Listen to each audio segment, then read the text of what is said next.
बिहार विधानसभा चुनाव और रिजल्ट वाली शाम सत्ता की सबसे बड़ी उम्मीदें राख में बदल चुकी थी। राबड़ी आवास के बाहर जैसे जैसे अंधेरा बढ़ रहा था, अंदर किसी तूफान की आहट तेज हो रही थी। कम रोशनी, सभी लोग चुप, सिर्फ घड़ी के टिक टिक। घर में सब थे, लालू, मिसा, रोहिणी और तेजस्वी के करीबी संजय और रमीज। हार किसकी वजह से हुई, सबके दिल में सवाल था, पर जुबान किसी की नहीं खोल रही थी। नमस्कार, आप देख रहे हैं न्यूज हाट। मैं हूं आपके साथ रितेश शर्मा। उस वक्त जो है गुस्से में रोहिणी ये कहती हैं कि हार की वजह साफ है, गलत फैसले हुए हैं और इसके पीछे जिम्मेदार कौन है सब जानते हैं। बस इतना सुनते ही कमरे का माहौल गर्म हो गया। जिस बात को सब कहने से डर रहे थे वो अब तीर की तरह उड़कर कमरे में घूम रही थी। हम आपको इनसाइड स्टोरी बता रहे हैं लालू परिवार की, जिस दिन मतगणना हुआ था। 14 नवंबर की शाम से 16 नवंबर तक लालू फैमिली में क्या क्या हुआ वो सब कुछ हम आपको बताने वाले हैं।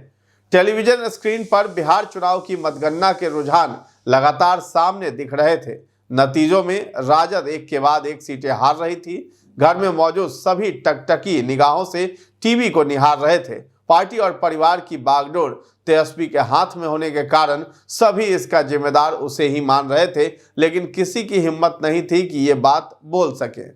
सब चुपचाप बैठे हुए थे, लेकिन रोहिणी से रहा नहीं गया। वो इस हार का ठिकरा संजय यादव पर फाइनली फोड़ने लगी। रोहिणी झल्लाते हुए बोली, ये सब संजय की वजह से हुआ है। कमरे में एक तरफ लालू, मिसा, राबड़ी बैठे थे जो सब कुछ चुपचाप सुन रहे थे। दूसरी तरफ तेजस्वी, संजय और रमीज थे। अचानक दूसरी तरफ से झुंझलाहट में चिल्लाते हुए आवाज आई, गंदी औरत, तुम अपना मुंह बंद रखो। तुमने अपनी गंदी किडनी बेची है, हमसे करोड़ों रुपए लिए हैं और अपने मनपसंद लोगों को टिकट दिलवाया है। अच्छा होगा कि तुम यहां से चली जाओ। ये सुनते ही रोहिणी अवाक रह गई। कुछ देर तक अपने छोटे भाई को बस निहारती रही। उसके मन में सवाल था कि जिसे गोद में खिलाया उसने उसका ये सिला दिया है। फिर आवाजें और तेज होने लगी। तेजस्वी की तरफ से आवाज आई, मुंह क्या देख रही हो, तुम्हारी वजह से हम हारे हैं, यहां से अभी कभी निकलो, तुम्हारा इस घर और परिवार से कोई रिश्ता नहीं है। रोहिणी बोलना तो बहुत कुछ चाह रही थी, लेकिन जुबान साथ नहीं दे रहे थे। आंखों से सिर्फ आंसू बह रहे थे। उसकी आंखों के सामने अस्पताल की वो तस्वीरें झलक रही थी जब वो खुशी खुशी अपने पिता को किडनी देने के लिए ऑपरेशन थिएटर में जा रही थी। रोहिणी कुछ देर तक रुकी, अपने पूरे परिवार को देखा। लालू, राबड़ी और मिसा, सभी की आंखों में आंसू थे, लेकिन सभी ने चुप्पी साध रखी थी। तारीख 15 नवंबर, दोपहर का वक्त। ये रात बीत गया। 15 नवंबर की दोपहर 2:52 पर रोहिणी ने सोशल मीडिया अकाउंट एक्स पर पोस्ट कर बताया, मैं राजनीति छोड़ रही हूं और अपने परिवार से नाता तोड़ रही हूं। संजय यादव और रमीज ने मुझसे यही करने को कहा था और मैं सारा दोष अपने ऊपर ले रही हूं। रोहिणी की पोस्ट के बाद ही राबड़ी आवास में हलचल और तेज हुई। चारों तरफ चीखने चिल्लाने की आवाज गूंजने लगी। कुछ घंटे तक यह सब चलता रहा। तारीख 15 नवंबर, रात का वक्त। शनिवार रात में रोहिणी अपना बैग उठाकर एयरपोर्ट निकल गई। पटना एयरपोर्ट पर उन्होंने पत्रकारों से बातचीत किया। रोहिणी ने कहा, मेरा कोई परिवार नहीं है, उन्होंने ही मुझे परिवार से निकाला है। सारी दुनिया सवाल कर रही है कि पार्टी का ऐसा हाल क्यों हुआ है, लेकिन उन्हें जिम्मेदारी नहीं लेनी है। रोहिणी ने तेजस्वी यादव के करीबी संजय यादव और रमीज पर दबाव बनाने का आरोप लगाया। रोहिणी ने कहा कि ये सवाल अब तेजस्वी यादव से पूछिए, सवाल पूछोगे तो गाली दी जाएगी, चप्पल से मारा जाएगा। तो पटना से दिल्ली पहुंचते ही रोहिणी एक के बाद एक सोशल मीडिया पोस्ट कर अपनी भड़ास निकालने लगी। तारीख 16 नवंबर, सुबह 11:20 का वक्त। रोहिणी आचार्य ने एक्स पर रविवार सुबह 11:20 पर फिर से पोस्ट कर लिखा, कल एक बेटी, एक बहन, एक शादीशुदा महिला, एक माँ को जलील किया गया, गंदी गालियां दी गई, मारने के लिए चप्पल भी उठाया गया। रोहिणी ने आगे लिखा कि मैंने अपने आत्मसम्मान से समझौता नहीं किया, सच का समर्पण नहीं किया, सिर्फ और सिर्फ इस वजह से मुझे बेइज्जती झेलनी पड़ी। रोहिणी ने मायका छुड़वाने और अनाथ बनाने का आरोप लगाते हुए लिखा कि कल एक बेटी मजबूरी में अपने रोते हुए माँ बाप बहनों को छोड़ आई, मुझसे मेरा मायका छुड़वाया गया, मुझे अनाथ बना दिया गया। आप सब मेरे रास्ते कभी न चलें, किसी घर में रोहिणी जैसी बेटी बहन पैदा ना हो। तारीख 16 नवंबर, दोपहर 12:16 का वक्त। रविवार को अपने पहले पोस्ट के 1 घंटे बाद रोहिणी का तीसरा पोस्ट सामने आया। रोहिणी ने लिखा कि कल मुझे गालियों के साथ बोला गया कि मैं गंदी हूं। मैंने अपने पिता को अपनी गंदी किडनी लगवा दी, करोड़ों रुपए लिए, टिकट लिया, तब लगवाई गंदी किडनी।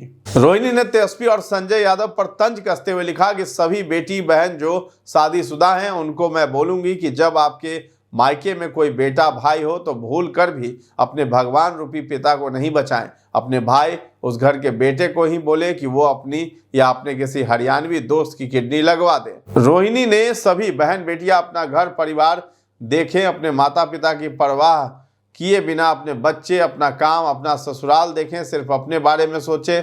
मुझसे तो ये बड़ा गुनाह हो गया कि मैंने अपना परिवार, अपने तीनों बच्चों को नहीं देखा। तो ये रोहिणी ने आगे पोस्ट किया। रोहिणी ने और भी लिखा कि किडनी देते वक्त न अपने पति न अपने ससुराल से अनुमति ली, अपने भगवान, अपने पिता को बचाने के लिए वो कर दिया जिसे आज गंदा बता दिया गया। आप सब मेरे जैसी गलती कभी न करें, किसी घर रोहिणी जैसी बेटी ना हो। रोहिणी आचार्य के राबड़ी आवास छोड़ने के बाद रविवार को 3 और बहनों रागिनी, राजलक्ष्मी और चंदा यादव भी दिल्ली रवाना हो गई। ये तीनों बहनें अपने परिवार और बच्चों के साथ चली गईं। अब राबड़ी आवास खाली हो गया है। घर में सिर्फ लालू, राबड़ी और तेजस्वी ही रह गए हैं। तो बता दें कि रोहिणी पटना से दिल्ली पहुंची। अब सवाल खड़ा हो रहा है कि आखिर रोहिणी आचार्य कहाँ है? क्या रोहिणी सिंगापुर चली गई हैं या वो दिल्ली में ही है? आइए इस सवाल का जवाब भी हम जानते हैं। दरअसल लालू परिवार को छोड़ने के बाद रोहिणी दिल्ली पहुंची।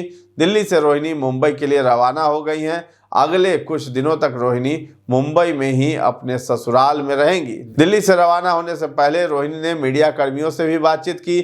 जवाब दे रही थी कि रोहिणी बोली कि गला बैठ गया था, रो रो कर रोहिणी का हाल बेहाल था। रोहिणी भावुक थी। उन्होंने इस दौरान बताया कि जब उनके परिवार में विवाद हुआ तब लालू, राबड़ी और उनकी बहनें भी वहां मौजूद थी। पूरा माहौल तनावपूर्ण था। दिल्ली से मुंबई रवाना होते समय उन्होंने बताया कि उनका गला रो रो कर बैठ गया और वे अपने मायके से मानसिक आघात लेकर निकल रही हैं। उन्होंने कहा कि उनकी सास उनकी स्थिति को लेकर चिंतित हैं और इसलिए वे मुंबई जा रही थी। इस दौरान रोहिणी ने यह भी कहा कि मैं खुशकिस्मत हूं कि मुझे ऐसे माता पिता मिले। मेरे माता पिता मेरे साथ हैं और मेरा साथ दे रहे हैं। मनमुटाव सिर्फ मेरे भाई से है। मेरे माता पिता, बहनें और ससुराल वाले सब मेरे साथ हैं।